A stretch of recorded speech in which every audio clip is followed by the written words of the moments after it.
আসসালামু আলাইকুম। নকিব ক্লাসরুমের পক্ষ থেকে তোমাদের জানাই আন্তরিক শুভেচ্ছা ও অভিনন্দন।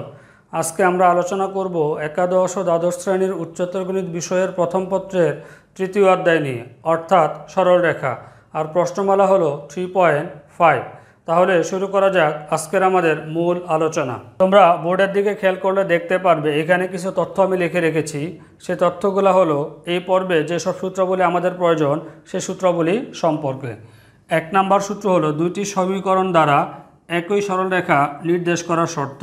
মানে দুইটা সমীকরণ থাকবে এবং দুইটা সমীকরণ একই সরলরেখা নির্দেশ করবে, সেটা শর্তটা কি? এখানে আমি দুইটা সমীকরণ ধরে নিয়েছি। প্রথম সমীকরণ হলো ax + by + c = 0 এবং দ্বিতীয় সমীকরণ হলো a1x + b1y + c1 = 0। এখানে a b c এগুলো হলো ধ্রুব সংখ্যা, আর এখানে a1 b1 c1 এখানে হলো এগুলো হলো ধ্রুব সংখ্যা। তাহলে এই দুইটা সমীকরণ দ্বয় একই সরলরেখা নির্দেশ করবে যদি a/a1 = b/b1 = c/c1 হয়। এখন দেখো আমি এটা আরেকবার বুঝিয়ে দিচ্ছি তোমাদেরকে যে x এর সাথে যে সংখ্যা, তাহলে এই প্রথমটার x ভাই হচ্ছে দ্বিতীয়টার x, তাহলে ax এর সহগ বাই হচ্ছে x এর সহগ। প্রথম সমীকরণে y এর সহগ বাই হচ্ছে দ্বিতীয় সমীকরণে y এর সহগ, আর এটা ধ্রুব পদ বাই হচ্ছে দ্বিতীয়টার ধ্রুব পদ। এটা হলো দুইটি সমীকরণ দ্বারা একই সরলরেখা নির্দেশ করার শর্ত। এবার হচ্ছে 2 নম্বর যে সূত্রটি আছে, এখানে দুইটি নির্দিষ্ট বিন্দু a x1 y1 এবং b x2 y2 বিন্দুদ্বয়ের সংযোজক রেখার সমীকরণ নির্ণয় করো। তার মানে হলো এটা হচ্ছে দুই বিন্দুগামী সরলরেখার সমীকরণ বলা যায়। দুই বিন্দুগামী সরলরেখার সমীকরণ হলো y - y2 হলো এখান থেকে আসবে, বাই হলো x - x2 = y2 - y1 divided by হচ্ছে x2 - x1। এই সূত্রটা 9-10এও তোমাদের ছিল। তারপরে এখানে আমি আরেকবার আলোচনা করে দিয়েছি যাতে তোমাদের মনে রাখার সুবিধা হয়। এখন দেখো এই সমীকরণটাকে বলা হচ্ছে দুই বিন্দুগামী সরলরেখার সমীকরণ। এই তথ্যগুলো দিয়ে আজকে আমরা এই পর্বতে তোমাদের অঙ্কগুলা করাবো। এখন আমি আলোচনা করব প্রশ্নমালা 3.5-এর 3 নম্বর কোশ্চেনটি। 3-এর 1 নম্বর কোশ্চেন হলো ax + by = c এবং x cos α + y sin α = p একই সরলরেখা নির্দেশ করলে p এর মান abc তে প্রকাশ করো। এখানে দুইটা সমীকরণ দেওয়া আছে আর আমাদেরকে বলা হচ্ছে দুইটা সমীকরণ একই সরলরেখা নির্দেশ করে আমাদেরকে বের করতে হবে p এর মান, যেটা abc তে প্রকাশ করতে হবে।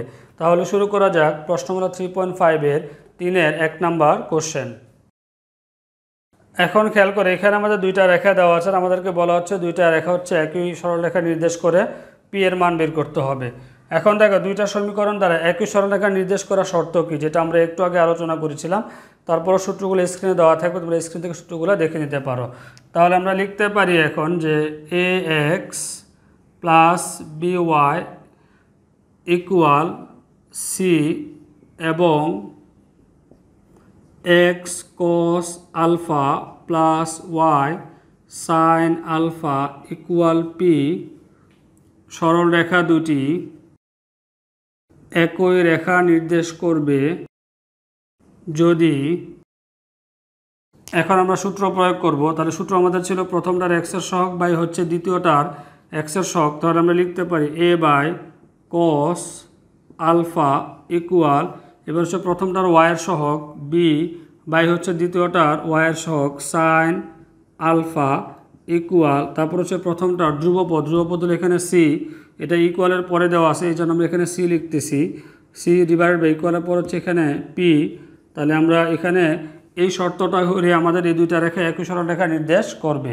তাহলে এখন আমরা লিখতে পারি যে এটা ইকুয়াল এটা ইকুয়াল হচ্ছে এটা, লেখা যা হচ্ছে এখন a/cos α = হচ্ছে c/p, বা এখান থেকে আমরা cos α এর মান বের করব। তাহলে আর গুণ করলে আসতেছে আমাদের c cos α = ap, সুতরাং cos α = হচ্ছে ap বাই হলো c। এখন আমরা দ্বিতীয় অংশ নিয়ে ক্যালকুলেশন করব, লিখতে পারি b/sin α = হচ্ছে c/p, আর গুণ করি এখন c sin α = হচ্ছে bp, সুতরাং sin α = হচ্ছে bp ডিভাইডেড বাই হলো c। এখানে আমরা sin α এবং cos α এর মানটা বের করেছি। এখন আমরা লিখতে পারি যে আমরা জানি sine square alpha plus cos square alpha equal হলো 1। যেহেতু এখানে আমরা সাইন কজের মান পেয়েছি জন্য এখানে আমরা sine square alpha plus cos square alpha এই সূত্রটা বসিয়েছি, ইকুয়াল হচ্ছে 1। বা এখন আমরা মান বসাবো, সাইন আলফার মান হলো বিপি বাই সি, তো আমরা লিখতে পারি b square p square by হলো সি স্কোয়ার প্লাস কজ আলফার মান হলো এপি বাই সি, তো লিখতে পারি এ স্কোয়ার পি স্কোয়ার বাই হলো সি স্কোয়ার ইকুয়াল হলো 1। বা এখন যদি আমরা লসাগু করে আসতে সেটা সি স্কোয়ার, তাহলে এখানে কাটাকাটি যাবে, সি স্কোয়ার থাকতেছে এখানে আমাদের B square p square plus এখানে থাকবে হচ্ছে এ স্কোয়ার পি স্কোয়ার ইকুয়াল হলো 1। এটা পাশে ক্যালকুলেশন করে দিচ্ছি, এবার আর গুণ করে দিই। বা এর উপর থেকে আমরা পি স্কোয়ার কমন নিতে পারি, পি স্কোয়ার যদি কমন নেই তাহলে থাকতেছে এখানে আমাদের B square plus A square, তার মানে আমরা লিখতে পারি এ square plus B square equal হলো সি স্কোয়ার, বা P square equal C square divided by হচ্ছে এ স্কোয়ার প্লাস বি স্কোয়ার।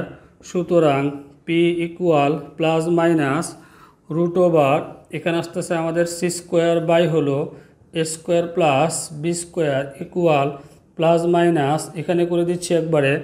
দেখো এই সি এর উপর স্কোয়ার আছে, তার রুট স্কোয়ার কাটাকাটি যাবে, তাহলে থাকবে হচ্ছে উপরে সি আর বাই হচ্ছে রুট ওভার, এই রুটটা নিচেরটার সাথে বসে যাবে, লিখতে পারি হচ্ছে এ স্কোয়ার প্লাস বি স্কোয়ার। এটাই হলো আমাদের পি এর মান, যেটা আমাদের হচ্ছে এবিসিতে এখানে প্রকাশ করা হলো। এখন আমি আলোচনা করব প্রশ্নমালা 3.5-এর 3-এর 2 নম্বর কোশ্চেনটি স্ক্রিনে দেওয়া আছে, তুমি স্ক্রিন থেকে কোশ্চেনটি দেখে নিতে পারো।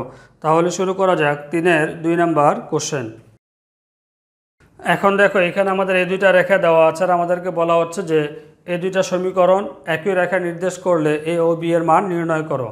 এখন দেখো যেহেতু বলা হচ্ছে এই দুইটা সমীকরণ একই সরল রেখা নির্দেশ করে, তাহলে দুইটা সমীকরণ একই রেখা নির্দেশ করার যে সূত্র ছিল সেই সূত্রটা এখন আমরা প্রয়োগ করব।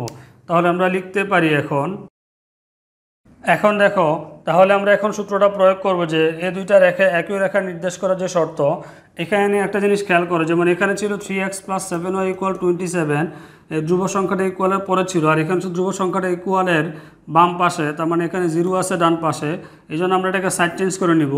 এই কারণে আমি এখানে 2ax - 3by = -6 লিখেছি। যেহেতু এই প্রথম সমীকরণের ধ্রুবপদটা ইকুয়ালের ডান পাশে আছে, তোমাকে দ্বিতীয় সমীকরণের ধ্রুবপদ যা থাকবে সেটাকে ডান পাশে নিতে হবে।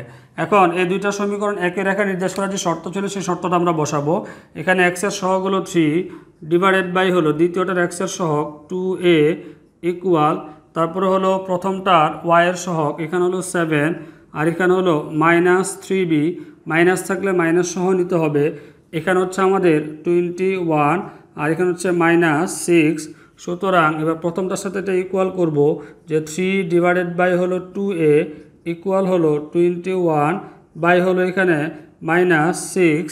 বা এখন দেখো 3 দিয়ে আমরা 21কে ডিভাইড করতে পারি, তাহলে এখানে থাকতেছে 1, উপরে থাকতেছে 1, নিচে হলো 2a ইকুয়াল, এটা ডিভাইড করলে আসতেছে আমাদের 7 আর হচ্ছে -6।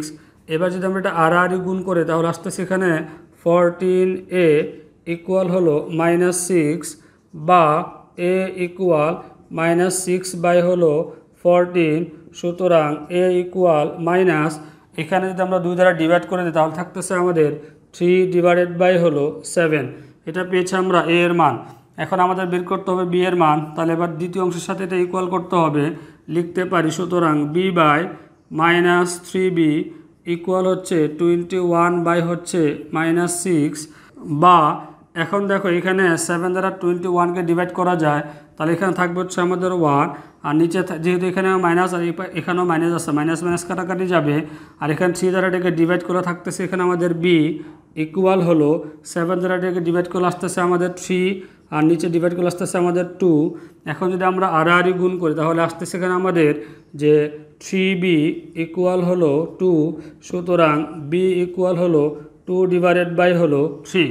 এখানে দেখো 3 দিয়ে আমরা 6কে ডিভাইড করেছি 2 হয়েছে, 7 দিয়ে আমরা 21কে ডিভাইড করেছি এটা হলো 3 হয়েছে। তাহলে আমরা b এর মান পেয়েছি 2/3 আর a এর মান পেয়েছি আমরা -3/7। এখন আমি আলোচনা করব প্রশ্নমালা 3.5-এর 3-এর 3 নম্বর কোশ্চেন। কোশ্চেনটি স্ক্রিনে দেওয়া আছে, তুমি স্ক্রিন থেকে কোশ্চেনটি দেখে নিতে পারো। তাহলে শুরু করা যাক প্রশ্ন নম্বর 3.5-এর 3 নাম্বার কোশ্চেন। এখন দেখো এখানে 3 নাম্বারে যেটি বলা হচ্ছে যে এই দুইটা সমীকরণ দেওয়া আছে আর বলা হচ্ছে দুইটা সমীকরণ একই সরলরেখা নির্দেশ করলে পি এর মান নির্ণয় করো। যেহেতু এখানে দুইটা সমীকরণ একই সরলরেখা নির্দেশ করে, তাহলে এখানে আমরা একই সরলরেখা নির্দেশ করার সূত্র প্রয়োগ করে আমরা পি এর মানটা খুব সহজে বের করতে পারি। তাহলে আমরা লিখতে পারি, এখন দেখো এখানে আমাদের এই যে সমীকরণটা ছিল আর এই যে সমীকরণটা ছিল, এই সমীকরণের ধ্রুবপদটা ইকুয়ালের বাম পাশে আছে আর এই সমীকরণের ধ্রুবপদটা ইকুয়ালের ডান পাশে আছে। এই জন্য আমরা এই সমীকরণের ইকুয়াল এই ধ্রুবপদকে আমরা ডান পাশে নিয়ে গেলাম। তার মানে 12x + 5y = 6। এটা তোমরা খেয়াল রাখবা যে ধ্রুবপদটা কোন পাশে আছে। যদি একটা বাম পাশে একটা ডান পাশে থাকে তাহলে দুইটাকে ডান পাশে নিতে হবে, না হলে দুইটাকে বাম পাশে রাখতে হবে। এখন দেখো তাহলে আমরা সূত্রটা প্রয়োগ করতেছি যে দুইটা সমীকরণ একই রেখা নির্দেশ করার যে শর্ত ছিল, প্রথমটার x এর সহগ ডিভাইডেড বাই হলো দ্বিতীয়টার x এর সহগ, এখানে হলো cos আলফা ইকুয়াল, তারপর হচ্ছে প্রথমটার y এর সহগ 5 আর এখানে হচ্ছে sin আলফা ইকুয়াল হলো, তারপর হচ্ছে ধ্রুবপদ হলো এখানে 6 বাই হলো এখানে p। সুতরাং আমরা লিখতে পারি এখন প্রথমটার সাথে এটা ইকুয়াল, তাহলে এখানে হচ্ছে 12 ডিভাইডেড বাই হলো cos আলফা ইকুয়াল 6 বাই হলো p, বা এখন দেখো আমরা আড়াআড়ি গুণ করে দিই, তাহলে 6 cos আলফা ইকুয়াল 12p। সুতরাং cos আলফা ইকুয়াল এই 6 দিয়ে 12কে ডিভাইড করলে আসতেছে আমাদের 2p। এবার আমরা দ্বিতীয় অংশ থেকে আমরা সাইন আলফার মান বের করব, তো লিখতে পারি সুতরাং 5/sin আলফা ইকুয়াল হলো 6 বাই হলো p, আর যদি গুণ করে আসতেছে আমাদের 6 sin আলফা ইকুয়াল হলো 5p। সুতরাং sin আলফা ইকুয়াল হলো 5p ডিভাইডেড বাই হলো 6। এখন দেখো এখানে আমরা cos আলফার একটা মান এবং sin আলফার একটা মান, এই টাইপের যে কোশ্চেনগুলো থাকবে যে দুটি সমীকরণ একই সরলরেখা নির্দেশ করে, এটার ভিতরে যদি sin আলফা এবং cos আলফা থাকে তাহলে sin আলফার cos আলফার মান আমাদেরকে প্রথমে বের করতে হবে, তারপরে sin square theta plus cos square theta equal 1 এই সূত্র বসাই দিলে আমাদের অঙ্কটা হয়ে যাবে। তাহলে আমরা লিখতে পারি সুতরাং sin square alpha plus cos square alpha equal 1 এই সূত্রটা আমরা বসিয়ে দিলাম। বা এখন হচ্ছে sin আলফার মান এখন হচ্ছে 5p/6, তাহলে স্কোয়ার হয়ে যাবে এগুলা, তাহলে 25p স্কোয়ার বাই হলো 36, একবারে এখানে আমরা স্কোয়ার করে দিয়েছি। cos আলফার মান হলো এখানে 2p, তো আমরা লিখতে পারি হচ্ছে 2p, তার মানে হচ্ছে 4p স্কোয়ার ইকুয়াল হলো এখানে 1। বা এখন যদি আমরা এখানে লসাগু করে দিই, লসাগু আসতেছে 36, এটা দ্বারা ডিভাইড করলে 1 উপরে গুণল আসতেছে আমাদের 25p স্কোয়ার প্লাস এখানে নিচে একটা 1 আছে, 1 দ্বারা ডিভাইড করলে 36 এর সাথে যদি আমরা 4 গুণ করে দিই তাহলে আসতেছে আমাদের 144, এখানে হবে p স্কোয়ার ইকুয়াল হলো 1। এটা আমি পাশে করে দিচ্ছি, এবার আড়াআড়ি গুণ করে দিই। বা এবার যদি আমরা এটাকে যোগ করে দিই তাহলে আসতেছে এখানে আমাদের 169p স্কোয়ার ইকুয়াল হলো এখানে 36। দেখো এখানে আমরা যদি 144-এর সাথে 25 যোগ করে দিই তাহলে আসতেছে আমাদের 169, বা p স্কোয়ার ইকুয়াল তাহলে 36 ডিভাইডেড বাই হলো 169। সুতরাং p ইকুয়াল এটা যদি আমরা রুট করে দিই তাহলে 36-এর রুট হলো এখানে আসতেছে আমাদের 6 আর 169-এর রুট হলো আমাদের 13। এটাই হলো আমাদের p এর মান। এখন আমি আলোচনা করব প্রশ্ন নম্বর 3.5-এর 5 নাম্বার কোশ্চেন। 5 নাম্বার কোশ্চেনটি হলো নিম্নলিখিত দুইটি বিন্দুগামী সরলরেখার সমীকরণ নির্ণয় করো। এখানে 5-এর 2 নম্বরে দুইটা কোশ্চেন আছে, আমি একটি কোশ্চেন এখানে করিয়ে দিব। তাহলে শুরু করা যাক প্রশ্ন নম্বর 3.5-এর 5-এর 1 নাম্বার কোশ্চেন। এখন দেখো এখানে আমাদের দুইটা বিন্দু দেওয়া ছিল, সেই দুইটা বিন্দুকে আমরা এ এবং বি দ্বারা ধরেছি। আমাদেরকে বলা হচ্ছে এই দুইটা বিন্দুর সংযোজক রেখার সমীকরণ নির্ণয় করো। এখন দেখো এখানে দুইটা নির্দিষ্ট বিন্দু, তার মানে হচ্ছে দুই বিন্দুগামী সরলরেখার সমীকরণ আমাদেরকে বসাতে হবে। দুই বিন্দুগামী সরলরেখার সমীকরণ আমরা জানি হচ্ছে y - y2 divided by x - x2 equal y2 - y1 divide by হচ্ছে x2 - x1। তাহলে আমরা এখানে সূত্রটা প্রয়োগ করতে পারি যে লিখতে পারি এ বি রেখার সমীকরণ, যেহেতু আমরা এখানে দুইটা বিন্দু এ আর বি ধরেছি, যে লিখতে পারি এ বি রেখার সমীকরণ ইকুয়াল y - y2, এটা হলো x1 y1, এটা হলো x2 y2, ওয়াই টু হলো 5 ডিভাইডেড বাই হলো এক্স মাইনাস এক্স টু হলো এখানে -3, এখানে মাইনাসে প্লাস হয়ে যাবে 3 ইকুয়াল, তারপর ছিল ওয়াই টু হলো 5 মাইনাস সূত্রে, তারপর হচ্ছে ওয়াই ওয়ান হচ্ছে এখানে -1, এই মাইনাস প্লাস হয়ে যাবে, তাহলে 1 ডিভাইডেড বাই হলো এক্স টু হলো এখানে -3 ডিভাইডেড, তারপরে মাইনাস এক্স ওয়ান হলো এখানে 2, বা এখন যদি আমরা এটা ক্যালকুলেশন করে আসতেছে আমাদের ওয়াই -5 বাই হলো এক্স প্লাস 3 ইকুয়াল হলো এখানে থাকতেছে 6, আর এখানে হলো আমাদের -5।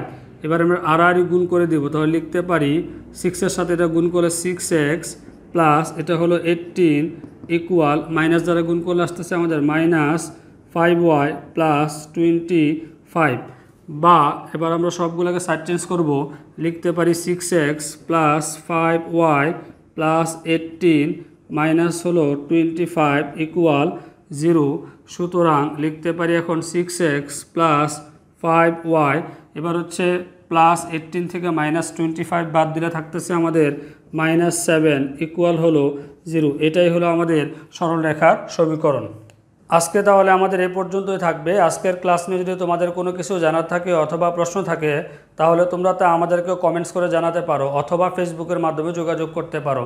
আর যদি আমাদের ভিডিওগুলো তোমাদের কাছে ভালো লেগে থাকে তাহলে তোমাদের বন্ধুদের মাঝে আমাদের ভিডিওগুলো শেয়ার করে দাও। আর যারা এখনও আমাদের চ্যানেলটি সাবস্ক্রাইব করোনি তারা অবশ্যই সাবস্ক্রাইব করে রাখো, আর পাশে যে বেল আইকন বাটন আছে ওটিও প্রেস করে রাখো যাতে পরবর্তী ভিডিওটি তুমি খুব সহজে পেতে পারো। সবাই ভালো থাকবে, আল্লাহ হাফেজ।